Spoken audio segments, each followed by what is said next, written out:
Earlier this year, the Arby's on Sunset Boulevard in Los Angeles announced that it would be closing. And there was this outcry from the public afterwards. People were worried about what would happen to its massive, iconic cowboy hat-shaped sign.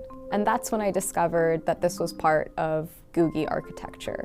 This design style is characterized by dramatic rooflines, pops of color, large glass windows, and flashy signs. Born out of Los Angeles, the style took off among roadside businesses like motels, donut shops, and restaurants, and it was popular from the 1940s to the 1970s.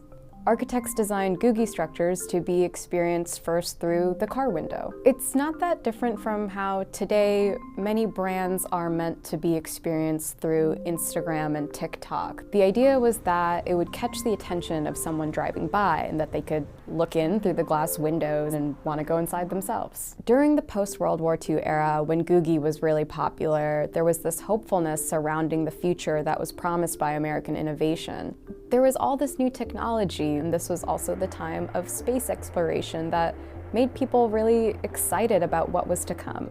There was also an obsession with the futuristic aesthetic that was spreading across culture. We see this in the TV show The Jetsons, which also depicted several Googie-style businesses and homes.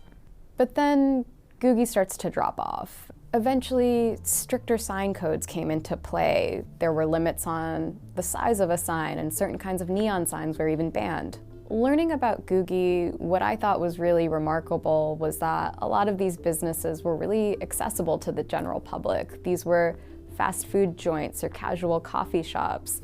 Today, increasingly, it feels like good or thoughtful design can only be experienced in high-end establishments or museums or galleries, and here was a time when good design was for everybody.